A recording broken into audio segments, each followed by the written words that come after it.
Welcome to the Entrepreneurial CEO Podcast, where we dive into the real stories behind building and scaling a business. Each episode, we sit down with CEOs, founders, and leaders to uncover hard-won lessons in leadership, systems, and team building. Listen in each week to learn directly from real business leaders who have been in your shoes, had success, made the mistakes, and all of the messiness that comes with building a business. If you're ready to learn from real-world leaders and gain insights you can apply today, you're in the right place. So let's get started. Hey, everyone. Welcome back to the show. Bob, thanks so much for being here, man. Thank you for having me. Absolutely. So everybody, today's guest is Bob Grover. Bob is the founder of Pacific Landscape Management. They're one of the Northwest's largest commercial landscape firms. Bob started the company in 2001 and has grown it to a team of more than 700 people. They manage properties across Oregon, Washington, and now into Texas. Bob's been in the industry for a long time, over 40 years of experience. He is giving back. He's a past president of the Oregon Landscape Contractors Association, former president of the National Association of Landscape Professionals, and has built an amazing business. And you know, I think it's really hard. There's a small percentage of those that make it and stay in business, and so it's a testament to the amazing business and service they deliver. And I'm really excited to learn more about it and how he's built a people-first culture and has led the company and continues to lead it as they start to or they're expanding into different regions like Texas. So, Bob, thanks so much for being here. Well, thank you again. Thank you very much for having me. Yeah. So maybe before I fire into questions, I always like to kick it over to you. Maybe is there anything else you want to tell us about your business or your background?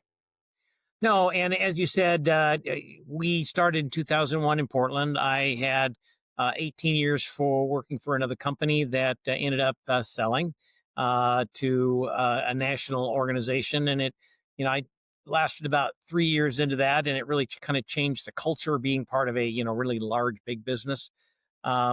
And decided that I'd like to recreate the magic that we had at a locally owned and managed business. So in 2001, with a partner that I'd been working with, we started Pacific and grew that for 20 years. And as I'm approaching, getting into my 60s, it's like, gosh, I probably need to have an exit strategy or a transition plan. And we really struggled with that because I promised my wife at some point that I would travel and or retire and travel, but I also felt a very strong allegiance to my team that I'd built and the customers that I was serving. That I didn't want to sell and have the organization degrade or the product degrade or have this not be the great place to work that I believe it is. So. A lot of opportunity and activity in our industry today, as maybe in other industries, where the equity marketplace likes to consolidate and grow and help grow businesses. And some do it really well and some not quite so well. And we chose to partner with a group that would allow us to keep our brand and our service. And through that process, very, very happy with what we chose. We originally moved into Seattle and made a couple of acquisitions in Seattle. And with our success, decided we wanted to move further. So we're looking at expanding into the Southwest and maybe even as far as Texas, and partner with a company in Texas. And we created a holding company or a brand, Osprey Landscape Group. And one of the magics that I think one of the consolidators make is they think that a similar brand means a lot. Well, when you take a well-run, great company in a local area and you change their brand, you start, what's going on? There is major change here. And our focus is to partner with great brands and keep the magic going and keep their team involved. And what's the point in changing their name? Our parent company or holding company is called Osprey Landscape Group, which is not as important to the customer. It's really more important to other future potential partners. And we want to keep things the same. And that's what we've done. So I'm founder of Pacific Landscape Management, and we're part of the Osprey Landscape Group that includes landscape maintenance in Seattle and Earthworks Landscape in Dallas, Texas, and Houston. Okay. I like that, and I'm very curious. You talked about culture, and that's why you started it, right? You wanted to Yes. build that culture, and you've grown your company to a sizable point. I want to come back and learn about how you've maintained that culture and that the reason why you started Pacific. But before we get there, you've built it up into a really big business. Looking back, are there any key decisions that you think you made or moments that attribute to the success that you've had? Well, any business can be very, very complicated. And there's very many aspects of our business that you have to understand and know really, really well. But I think when you boil it down, the key thing that I think that we learned previously and that we've tried to maintain and forever is you want to provide good service. And to provide good service, you have to have good people that are motivated to provide good service. So you got to first and foremost start with finding the right people that Mhm. want to provide the service that you want to provide. And you got to train, educate, and inspire them to do good work. And good work, good people do good work for good customers. And the other thing is you also got to choose good customers. Um, we don't want to take care of every property in the Pacific Northwest. Some people are going to be good customers and others. We have designed a sophisticated, larger scale technical service that we're not necessarily good for a homeowner wanting to have their lawn mowed. We want to take care of corporate campuses, large business parks, people who thoroughly appreciate their business. Money is very important and being affordable is very important, but we don't want to get business because we're the lowest price. We want to get business because we have the greatest level of service for people, and we consider ourselves an asset manager. Most commercial Mm. properties, it's really an asset, and you want to maximize the value of that asset, and you want it to look good. You want it to not surprise you or have problems, and you want it to be your care to be affordable. So sometimes you can oversimplify it and saying, "Hey, I'm going to bid this out, and 5 people are going to bid on it, and I'm going to pre-qualify those folks, and I'm going to choose the lowest bid." Well, sometimes that lowest bid is not going to include the level of service and the level of asset management that we provide. So, I'll be really honest. We a lot of times we're rarely, if ever, I'm in fact probably going to be disappointed if we're the lowest bid. But we want to be affordable, but we also Mm. want to make sure that we don't play the money game. Yeah. You win by the low price and you lose by the low price. You're setting yourself up to fail. So we challenge ourselves all the time to improve our productivity and improve our quality level of service, but also want to make sure that we're not pricing ourselves out of the market, but not being a slave to low price. Yep. It makes a ton of sense. I mean, we talked about this in the pre-show. Like, you're very intentional about the type of customer and the focus of Yeah. the business. Yes. And I'm sure other people have said it, but it makes me think of what Steve Jobs talked about with focus and not saying yes to things, which is about what you say no to. But as entrepreneurs, I think sometimes that's hard, right? You want to chase different opportunities.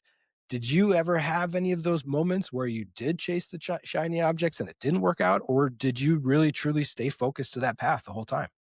I think for the most part, we stayed on that focus. So we are a commercial landscape contractor. We take care of commercial properties, office parks, corporate campuses, retail centers. We also take care of homeowner associations, not single family residences, but most homes today are built with a homeowner association. There's common area, there might be a pool or a clubhouse, and those common areas that need to be maintained, and they're maintained by professional property managers. So we want to work with a professional property manager. We don't want to work with an individual homeowner. And we also want to work on properties where they appreciate the value of the landscape.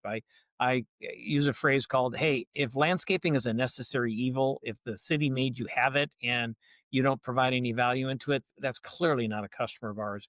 We want to work with people that consider their landscape an asset that's valuable to their property, valuable to their tenants, valuable to their employees. And we can provide a great level of service to help people maximize the value of that to those people that truly care and value their landscape. Okay. And as you look at the next chapter, with this partnership and expansion, what are the big priorities for growth and for the company? Well, number one is we want to partner with people that have that same philosophy and that same belief. Hmm. we have been very, very diligent in looking at a lot of folks. There's, interesting place in the marketplace. There's a lot of folks out there that are looking at acquiring or consolidating. There's also a lot of folks like me that started and grew a business and are trying to determine what's the right level of retirement or exit. Yeah. And so there's a lot of choices for people out there, and there's a lot of people looking. And again, trying to make sure that we don't select a group that doesn't have the same philosophy or doesn't have the same diligence, and especially most importantly, doesn't have the same people related focus on their employees to take care of their employees. So our equity partner very much understands and appreciates that that's who we are, and we've looked at a number of opportunities over the last several years and passed on them because we didn't consider that to be the right fit for us. um, and it's been a challenge, but it's been exciting that we maintain that diligence. It's like we are in proposing work. We turn down a lot of opportunities for work. Mm, A lot of folks that might want to partner with us, or sell their business to us. We've turned down a lot of those opportunities because they weren't the right fit. So okay. fit for a customer and fit for a partner company is very, very important to be successful. And so you've developed a set of criteria or standards or a rubric to determine who might be a good fit and who might be, or Correct. on both. Yeah. Correct. Okay. Correct. And then it takes some trial and error, some experimentation to determine what that criteria is. Yeah, a little bit, a little bit. Mm, You know, hey, we want you to look like us. Well, look like us. How do you define what that means? mm, We are a commercial contractor. We don't do installation related work. We do project work, so remodel related work. So there's a fair amount of installation related services that we provide and capability we have, but we don't bid for new development construction. We want to work for the property owner that has a relationship with us. They want to add a building, make it look better. It's old and tired. Upgrade the irrigation system. All those kind of things of considering a remodel. We want to take care of your house and we want to remodel it as you have needs. We don't want to build your house. So that's our focus, and we want to stay in the lane of commercial and HOA, multifamily properties that are uh, managed by a professional property manager is a yeah. really, really key piece. So those are the kind of things we're looking for, is folks that have a portfolio like that. Not uncommon in our industry. And I would say, especially smaller or more mid-sized companies do a little bit of everything. They might do some Mm, residential, they might do some installation, doing some commercial maintenance. And if you have too much, we might put up with a little bit of residential or installation, but that those aren't things that we are wanting long term. So that those are going to be issues that we're looking for folks that have committed to and focused on the commercial maintenance and restoration piece. okay. And as you look to expand into these new markets, how do you ensure the consistency of service? You talked about how important that is, or like accountability across the branches and lots and hundreds of employees. What kind of systems do you have in place for that? Well, again, that's why it's important to, if an organization doesn't have that level of consistency and accountability, is probably not going to be a good fit. One of the pieces that we're finding has been a great aspect of being a part of a larger organization is we're developing skill and expertise and can afford um, a sophisticated human resource related department, Mm, a very capable financial and accounting and IT related department. So we can afford some of the things as a medium or smaller size company that we couldn't afford, that will help us create opportunities and metrics and data to collect to make sure that we are um, growing, moving forward, developing, keeping on top of those things that are really, really important to us. okay. Okay. And do you use any tools across, like, to ensure that you're looking at the right metrics and KPIs for each of the different departments or companies or, the service? Yeah, absolutely. We work with a industry standard software called Aspire, Mm, and all companies that the four that have joined us over time have either currently already had or have been transitioned over to making sure that we're on the same software platform. So, okay. a lot of the things that most of the operational pieces in the field work, very, very little change across the board, but it's the back Yeah. office services that we consolidate and take the size and sophistication of a larger organization to be able to support the operational piece.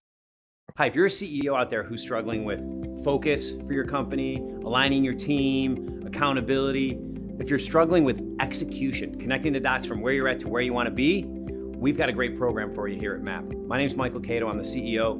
Most importantly, I was a client for 15 years, sold my company to a public company, and then bought MAP so that we can help other entrepreneurs with this specific problem. We're a 60-year-old company. We've worked with 170,000 individual executives and CEOs. We've worked with 15,000 organizations. This is what we do. Click the link below to learn a little bit more about how people just like you, CEOs, have transformed their business and ultimately transformed their life by running through the MAP system. Okay. You mentioned succession earlier, and during that time we want to travel with the wife, and with a lot of the founders that we talk to, succession planning is on their mind. And Yes. how are you preparing Pacific's next generation of leaders? How are you thinking about that? How they're going to take over and run the business when you do retire? Well, that's kind of an interesting question, and it was, we determined, my business partner and I, at the point, we're about 3.5 years in. And, we made this commitment that we didn't want to sell and depart. In our market, we found folks that sell and depart. It's hard to retain that magic when you have that kind of a transition. So Yeah. we committed to be here for at least 5 years, and we're still going strong. But over that time, I have delegated up and delegated down. Mhm. When we originally moved into Seattle, we brought somebody on board to help us manage the Seattle operation. Actually, ironically, Tom Nemeko had worked with us in the past, in my past company I'd worked with. So it was kind of fun to get reconnected with somebody that I had a working relationship with. And so he is managing our portfolio in Seattle. As I was working toward transitioning out, we've promoted one of our managers in Portland to be our manager of the Portland operation. So he took over my local operational control here in Portland. And then when we decided to move outside of the Pacific Northwest, and at what point I said, I'm not going to be here forever. We need to find somebody else to manage. So the Osprey Landscape Group, we brought in Josh Dake, who has a 30-year history in the industry, working with larger organizations. So he's our parent company CEO. And then when we brought on Earthworks in Dallas, Texas, Chris Lee, I've got to know through our National Trade Association. Great guy. He's going to be managing the Seattle operation. So over this last 3.5 years, I've gone from being, president and founder of Pacific to the CEO of our overall operation to relinquishing that responsibility up and down. And I'm retaining consider myself an ambassador and advisor to the overall organizations and all the companies that work together. So I'm still working pretty darn hard, Yeah. but I don't have that organizational responsibility. And it's been great to bring somebody new in on board, as we have with Josh, with the skill and expertise he has. And it's been great for an opportunity for us to move up one of our managers into Portland. So it's been fun. And talk about training and development. And we've always been a great organization for training and development more in the operational responsibilities down in production level stuff. And as we've grown and having a HR department that can help us with soft skill development. So Mm. we're developing new and better training and development programs for our operations managers, our account managers, and our branch managers. So this is one of the really cool things about having the size and capacity, is you can have the resources to do things that you just couldn't below, and very, very excited about that. And we are a growing organization, and we're a learning organization. It's really, really cool to expand our ability to train at all levels.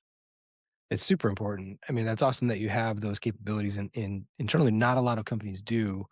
Yeah. Um, and it's so important to invest in your people, right? I think people Yes. want that, and that's how you can retain good people.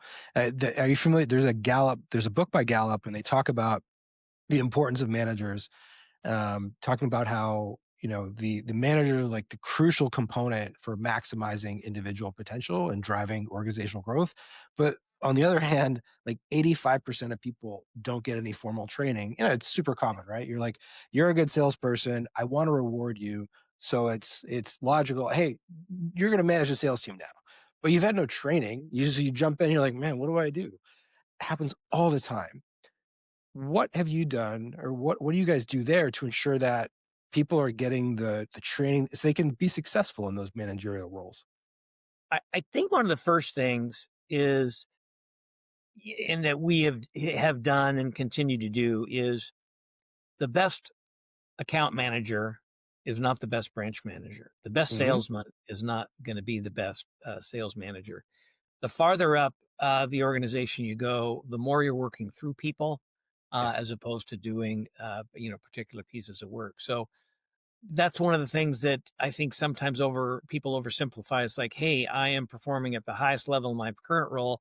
I should be able to manage people at my next level. And we're finding that sometimes you're not even going to be happy at the next level because you're going to not be 100%. doing what you're really good at, which feeds Yes. you and you like. So, um, but working on it's really the soft skill related training. So some of it is in our evaluation process on our annual and quarterly evaluation is giving people feedback on where they're at and trying to evaluate, hey, do you have a desire to move up?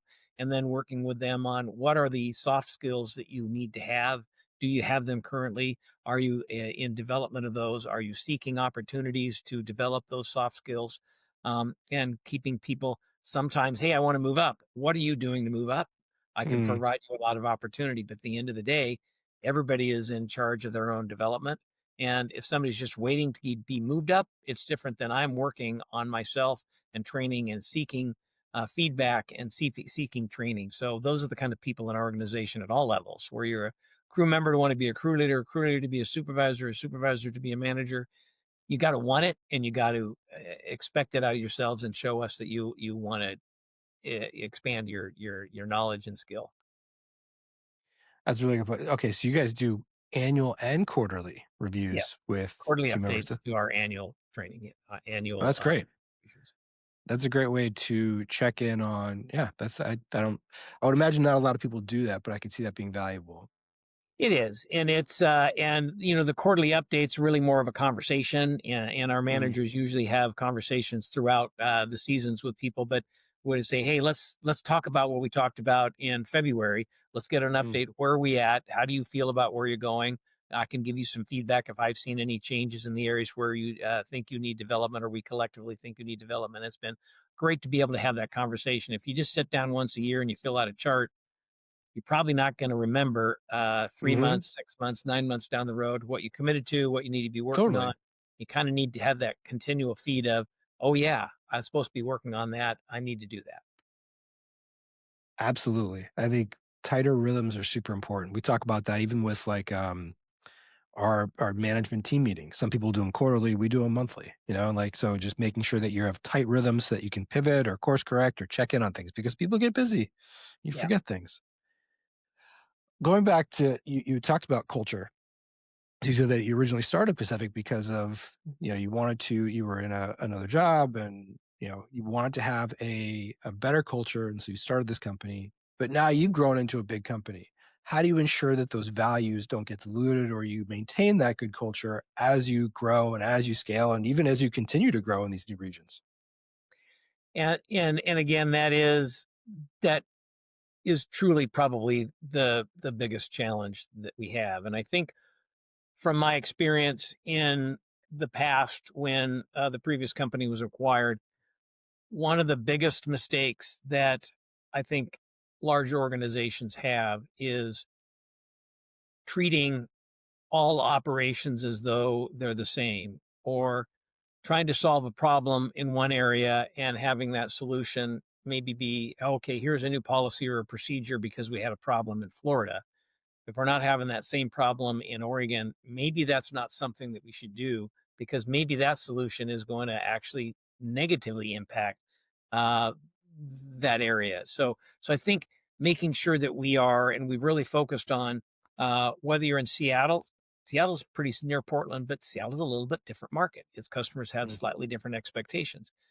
Dallas, Texas, Houston, Texas are totally different. And we want to make sure that we are honoring the local market and the local market leaders to make sure that we're not one size fits all is very, very dangerous. And even even in our operations within the same market, not every customer wants things exactly the same. So one of the things that we have processes and procedures and specifications on how we do our work, but we want to make sure that we're giving our and encouraging our managers to work with their customers to make sure that they are giving them the information they need and giving them the service they need and making sure that they customize that to make sure that they're getting the very specifics. Because anytime you do the one size fits all, you're going to disappoint somebody. You're going to overserve in a certain area and underserve in another area if you don't make sure that you get to know your customer, get to know your market, and serve them accordingly. Mm. I think that's a great approach. I'm playing devil's advocate in my mind and wondering, like, man, does that like get? You have to have guardrails, right? Because the customer wants X, Y, Z, so now we're chasing all these different things, and so then you have to have some controls in place, right? Yeah, yeah. So I think that that's a delicate balance between consistency across the organization and the market and creativity to provide solutions. So one of the Mm. things that we work on really hard is, hey, I've got a great idea how to do something better. Okay, let's talk about that. Is that something that we want to do globally? Or is that something that your customer said, this is something I want? So within any organization, you and I might not agree on this is the best way to do things. And we have to have an ability to develop certain process and procedures. And we do a tremendous amount of experimentation, but it's in the goal of experimentation. Maybe we can find something new to do better. And we really want to encourage a lot of people to experiment, but that doesn't mean you're just going to do everything different in your area because you have a different opinion about it. Here is our standard operating procedure. We want to Yeah. test new ideas and new thoughts, but strictly testing. And we want to honor the customer. And when the customer says, I want something a little bit different, we're going to be really quick to do something a little bit different, letting them know that this is not our standard program, but we want to honor their individual abilities. But if Larry and Bob, two account managers in Portland, just have different opinions on how to go about doing that, that's not the right way, and that's dangerous. We do have very clear operational procedures and service and communication procedures that we let the customer vary and not necessarily the manager, but we will let the manager experiment with. And if it's a good idea, we want to do it across the board. Mm. Okay, that makes a lot of sense. When you look at, it sounds like you have some amazing leaders in the different locations that you have. When you look at them now and the managers you have, what do you consider to be like your main strengths, or what are you still trying to improve within the organization from a leadership perspective? I think one of the things that starts, we have a phrase that we've coined, you say I'm wearing an orange shirt, our brand is, our orange trucks and our orange uniforms. We consider ourselves the orange company. We've done a lot of marketing. That's been a way that we've been very, very visible, but Mm. we coined a phrase, Team Orange. And one of the things that we found when we're selecting people or developing people or giving people feedback is, and most of our incentive programs are usually group related incentive programs. We don't want somebody to win an organization where somebody else is losing. And Mm. it's important to measure things, but we don't want to, in a meeting, stand up and say, Larry's doing great and Bob needs to, figure it out. So, we're going to praise in public and criticize in private, and Yes. focus on celebrating when somebody does something that supports the overall organization, maybe separate from themselves. That's what our Team Orange spirit. It's not about me, it's about us. Okay. And there are just so many examples throughout our career where one employee or one manager or one branch operation has gone out of their way to help and support another employee, manager, or branch in their times of need. And that is something that we very, very much celebrate, that we are better as an organization if we're all working toward the organizational objective and Hmm. putting our own personal needs aside. Now, granted, we all have personal needs, but it's very, very important. And that huge piece of that culture, it's not about me, it's about us. Yeah. And when they go hand in hand, because I think when people's base personal needs are taken care of, Yes. right, then Yes. they can think about the organization. And then when you have everybody swimming in the, rowing in the same direction, man, you are so much more powerful, right? Yes. Yes. But if they're worried about my job, my compensation, this or that, then it's really hard for them to focus on the broader or the global we. Yes. Yeah. Yeah. Well, that's great, Bob. This has been awesome. Before we depart, before we wrap up, we like to ask people, is there anything maybe unique or valuable that you guys do, like a process, a system, anything like that, that an entrepreneur or founder listening might be able to take back and adopt into their business? Maybe some way that I'll leave it open-ended. Okay. That's a pretty generic question. So let me think if I can come up with a thought or an idea. And again, I think one of the most important things that we can do as an organization is make sure that we are looking for opportunity, listening for needs, and making sure that, one of the things that I honestly don't like the word human resource, because a resource is a tool or a supply, and people are people. And it's very, very easy to treat people like a resource and not like a person, and making sure that we're knowing and understanding people's individual needs and wants, and pushing the envelope on how we can take care of them. And as I said, great work is done by highly motivated people, and if you don't daily figure out how to celebrate, and you can't put up with a unacceptable performance, but you have to make sure that you're celebrating the person and treating the person as a person. And a happy person is going to do much better work than a person that's scared because um, they're fearing their job, or they're fearing something. So maybe that's a ramble, but No. it's our company, as the phrase is, we take care of plants, but it's all about people. Mm. And we've talked a lot about the internal, but it's the external client as well, of making sure that you're developing a relationship. I have a phrase called "just don't suck at the landscape part." We do great landscape quality, but if you can't get extra credit for making it the grass greener or the shrub tighter pruned, you get all your extra credit for taking care of the customer, giving them good information, treating them like a person, honoring their experience, and developing that relationship. I think that applies to every industry. I couldn't agree more. The service is super important. Communication service, so important. You can allow yourself to be a commodity, or you can allow yourself to be special. Yeah. I want to be special. Well, on that, Bob, before we wrap, where can people go to learn more about the business, or perhaps connect with you or learn more about you?